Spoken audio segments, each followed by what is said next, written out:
Happy Republic day आप सभी को। आज कुछ सीख लेते हैं राजा राम के बारे में, प्रभु राम के बारे में। जो महान भारत हमारा बना राम के वजह से, जो कि आदर्श भारत था। लेकिन उनमें महानता ये था कि उस जमाने में जो तृतीय युग, सोचिए अभी तो हम कलयुग में हैं, तो सबरी के हाथ से फल खाना, तो भेदभाव वो सब नहीं था। राम ने हमको सिखाया बानर सेना से दोस्ती करना, और बानर सेना के वजह से उनको लंका में विजयी होना, वो सारे चीज हमको सिखाता है कि राम राज्य जो राम राज्य क्या है, और राम हमारे सबके दिल में होना चाहिए।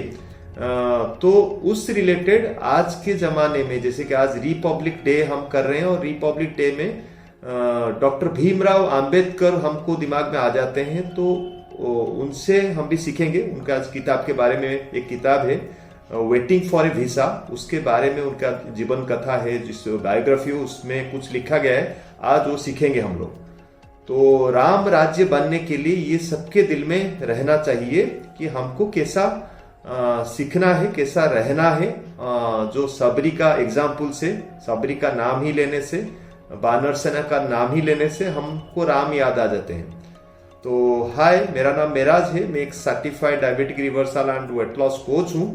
लगभग 7 साल से हम लोग इस फील्ड में काम कर रहे हैं, और लगभग 7,000 से ज्यादा लोगों का डायबिटिक रिवर्स करने के लिए हम लोग हेल्प किए हैं। तो अभी हम सीखते हैं आज रिपब्लिक डे 26 जनवरी 2024 मैं बोलना चाहूंगा आज भीमराव अंबेडकर के बारे में। ठीक है, तो डॉक्टर भीमराव अंबेडकर एक दलित परिवार में उनका पैदा हुआ था, और दलित होने के वजह से जो जैसे कि छूना मना था, वो किसी के पास बैठना मना था।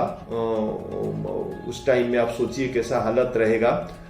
उस टाइम में हम लोग स्वाधीन नहीं हुए थे, तो उस जमाने में बहुत ही ज्यादा कास्टिज्म था, ये सारे चीज था। तो एक महाराष्ट्र का मोहर बोल के एक कास्ट है, उस कास्ट में भीमराव अंबेडकर पैदा हुए थे, और दलित परिवार में पैदा हुए थे। ठीक है, एक इतना बड़ा स्कॉलर बनेंगे, इतना हमारा देश को जो संविधान को लाएंगे, वो किसी को पता नहीं था। जब वो छोटे बच्चे थे, जैसे कि उनका स्कूल में वो 14 नंबर बच्चे, उनका फैमिली का, उनका माँ बाप का वो 14th नंबर बेटा थे, सबसे छोटे बेटे थे। और उसमें उनका पापा जो थे वो एक्चुअली ब्रिटिश का जो पुलिस थे, आर्मी थे, उसमें सूबेदार का नौकरी कर रहे थे। तो सूबेदार के नौकरी करने के वजह से भीमराव अंबेडकर जब छोटे बच्चे थे, उनको उनका स्कूल में, क्योंकि स्कूल में छोटे बच्चों को क्या, दलित परिवार का कोई भी बच्चा स्कूल में पढ़ नहीं सकता है। उस टाइम में, वो जमाने में वो सारे चीज थे। तो आप सुन के ताजुब होगा कि भीमराव अंबेडकर से उनका स्कूलिंग लाइफ में बताना चाहूंगा। स्कूल में जो बच्चा पढ़ाई कर रहे थे, अपने पापा जो है सूबेदार होने की वजह से वो मन किए कि स्कूल जाएंगे, और उनका जो मम्मी थे उनको बोले थे, देख बेटा, बहुत सारे विरोध होने वाले हैं, तुझे उससे दिमाग में नहीं लेना है, किसी के साथ लड़ना नहीं है, तुमको अच्छा पढ़ाई करना है। तो ऐसा सोच के उनको बच्चों को बोले थे, भीमराव को बोले थे, और भीमराव तब से स्कूल में पढ़ने लगे, और स्कूल में बहुत ही अच्छा पढ़ते थे, नंबर 1 होते थे। और स्कूल का एक रूल था, जो अच्छा नंबर रखेगा स्कूल के सामने सीट में बैठेगा, लेकिन उनके भाग्य में वो नहीं था। उनको बोला गया था कि जहां पे बच्चे चप्पल रखते हैं वहीं पे तुमको बैठना है, अपना दरी खुद लेके आना है, और अपने आप बैठना है। तो ऐसा करके वो बैठते थे। जब दोपहर के टाइम में खाने का छुट्टी होता था, उस टाइम में वो बच्चों के साथ बैठ के खाना नहीं खा सकते थे, क्योंकि उनको मना किया गया था। और अपना बॉडी को घुमा के वाल के सामने, जैसे कि कोई नहीं देख सके, उसी तरह बैठ के वो खाना खाते थे। पानी पीने का बात में बोलूं, कभी भी घड़े से, उस टाइम में बिस्लरी नहीं था, तो घड़े में पानी जो था वो उनको पियोन देता था जब उनको प्यास लगता था। अगर वो पियोन नहीं आया है तो पानी पीना उस दिन बंद, ऐसा कंडीशन था। उसी कंडीशन में वो बहुत ही अच्छा पढ़ाई करते थे। तो उस टाइम में आप सोचिए कितना भेदभाव रहेगा। और उसके बाद भीमराव अंबेडकर के बारे में बार बार क्यों बोल रहा हूं, जो आज हम सब मिलके एक स्कूल में पढ़ रहे हैं, जो दलित से लेके, छोटे से बड़े से लेके, शूद्र से लेके, सब लोग हम आज मिलके पढ़ रहे हैं। वो एक्चुअली हो सका है आपका भीमराव अंबेडकर के वजह से। जो लड़कियां जो पढ़ाई करना, बहुत सारे जो लॉ है, जो लड़कियां थैंक यू करना चाहिए उनको, क्योंकि उनका बहुत सारे लॉ है जो कि भीमराव अंबेडकर जो है उनका संविधान में लिखे हैं, तो इसीलिए वो सब लोग हम लोग एक्चुअली उनको याद करना चाहिए। तो कम से कम आज उनके लिए थैंक यू होना चाहिए। तो भीमराव अंबेडकर जब अच्छा पढ़ाई कर रहे थे तब उनको बड़ौदा के जो राजा थे वो देखे कि बच्चा बहुत अच्छा पढ़ाई कर रहा है और हमारे यहाँ पे वो नौकरी कर सकता है, तो इसीलिए उनको स्कॉलरशिप में उनको इंडिया के बाहर भेजा गया। लंदन यूनिवर्सिटी से वो पीएचडी किए, फिर कोलंबिया यूनिवर्सिटी से पीएचडी किए, 2 बार किए, फिर इंडिया में आए तो फिर मुंबई का यूनिवर्सिटी से फिर 1 बार, मतलब 4 बार वो पीएचडी किए थे। उसीलिए हम उनको डॉक्टर बुलाते हैं। तो वहां पे किस्सा है, जब वो बड़ौदा आए तो उनको कोई दलित होने के वजह से कोई उनको घर में रहने के लिए नहीं दिया। तो आज भी ऐसे फेस हम करते हैं, कहीं अगर कोई दूसरे कास्ट का है तो हमको वहां पे घर मिलना मुश्किल होता है। आपको पता रहेगा, आपको मालूम रहेगा, ऐसा ही होता है। तो हम उस टाइम में जैसा था उसे थोड़ा चेंजेस हुआ है, लेकिन और भी चेंजेस करना है। और हमको याद रखना है सबरी का बात, राम जी का बात, जो सबरी के हाथ से राम जी जो फल खाए थे उस जमाने में, आप सोचिए कितना अच्छा सिचुएशन था।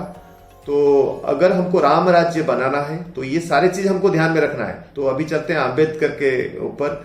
डॉक्टर अंबेडकर मैं बोला था कि पीएचडी करके जब वो फिर से बड़ौदा आए तब वो घर ढूंढने लगे, और घर ढूंढने के बाद उनको कहीं घर नहीं मिला, क्योंकि दलित होने की वजह से कोई घर नहीं देता था। तो वो दोस्तों को बोले, पारसी का गेस्ट हाउस था, धर्मशाला था, वहां पे कोई उनको बोला वहां ठहरने के लिए, और वो गेस्ट हाउस लगभग बंदी जैसा था, कोई नहीं रहता था।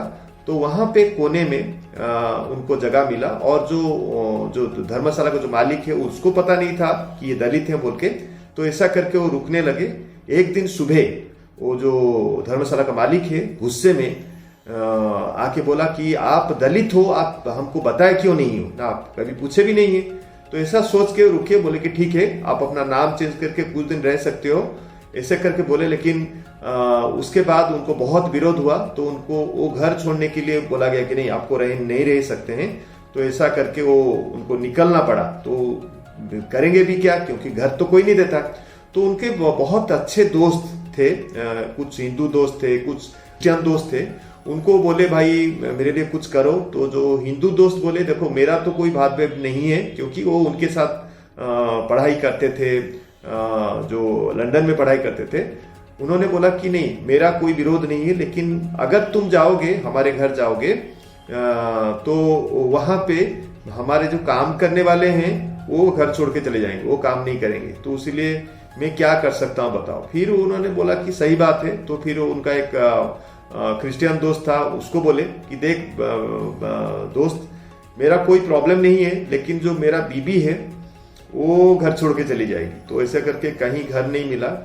तो उसमें वो बोलते हैं कि आप अगर इंडिया में हैं, आप हिंदू हो या क्रिश्चियन हो या पारसी हो, जो कि क्रिश्चियन में पारसी में धर्म मन जो है उसमें उनका भेदभाव नहीं है। लेकिन अगर आप इंडिया में हो तो वहां पे भी भेदभाव है, क्योंकि हम लोग एक कौम का बारे में बोल रहे हैं। तो यहाँ पे हिंदू मुस्लिम क्रिश्चियन के बारे में नहीं बोल रहा हूँ, हम इंडिया के बारे में बोल रहे हैं, इंडिया का कल्चर के बारे में बोल रहे हैं। अगर एक्चुअली इंडिया का कल्चर ऐसा कभी भी नहीं था, हमने उसको बना दिया। तो चलिए आगे बढ़ते हैं। तो वहां पे फारसी तो गए, नहीं हो सका। क्रिश्चियन दोस्त उन्होंने भी बोला कि नहीं बीबी गुस्सा करेंगे। और फिर जो हिंदू थे, हिंदू का जो दोस्त थे वो बोले कि नहीं उनका जो काम करने वाले वो सब छोड़ के चले जाएंगे। ऐसा करके वो कैसे क्या करके मैनेज किए। करने के बाद जो नौकरी किए, नौकरी में आप बिलीव नहीं करेंगे, नौकरी में उनको जो फाइल दिया जाता था वो फाइल फेंक के, उसका जो पियोन था फाइल फेंक के देते थे। वहां पे भी अपना घड़ा, पियोन ही घड़े से पानी देता था। और ये सिचुएशन था, वो बोले कि नहीं कुछ नहीं हो सकता है, तो जैसा चल रहा है उसको चलने दो। क्योंकि उनका मम्मी का बात उनको हमेशा याद आता था। मम्मी बोले थे कि किसके साथ झगड़ा नहीं करना है, हम तो दलित हैं तो किसी का झगड़ा नहीं करना है, हमको इसी सिचुएशन में रहना है। तो एक बात चल रहा था, एक दोस्त लोग, उनका दोस्त लोग सब मिल के एक बार जा रहे थे, आई थिंक नासिक से औरंगाबाद जा रहे थे। तो एक जगह में उनको प्यास लगा तो रुके, और वो दौलताबाद का फोर्ट था, और फोर्ट में वो रुक के अपना मतलब प्यास बुझाने के लिए वहां पे जब पानी पी रहे हैं तो बहुत सारे मुस्लिम लड़के वहां पे आए कि तुम यहाँ पे क्या कर रहे हो। तो कहीं से उनको खबर मिल गया, क्योंकि उस टाइम में फेमस भी हो गए थे, पीएचडी किए थे, फॉरेन से पढ़ के आए थे, कहीं ना कहीं उनको खबर मिल गया ये दलित हैं और यहाँ से पानी पी रहे हैं। तो वहां पे वो किताब में लिखते हैं कि आप अगर इंडिया में हैं, आप मुस्लिम हो या आप क्रिश्चियन हो या अगर आप हिंदू हो या आप फारसी हो, सबसे आपको विरोध मिलने वाला है। तो ये सारे चीज जो है, ये सारे जो सीख है उनके किताब से मिला, और भी बहुत सारे हैं लेकिन वीडियो बड़ा हो जाएगा।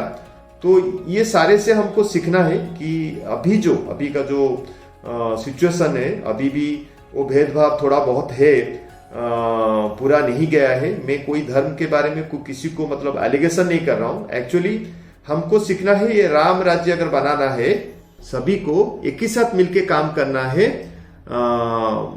हमको ये सोने का चिड़िया, सोने का भारत बनाना है। Thank you very much.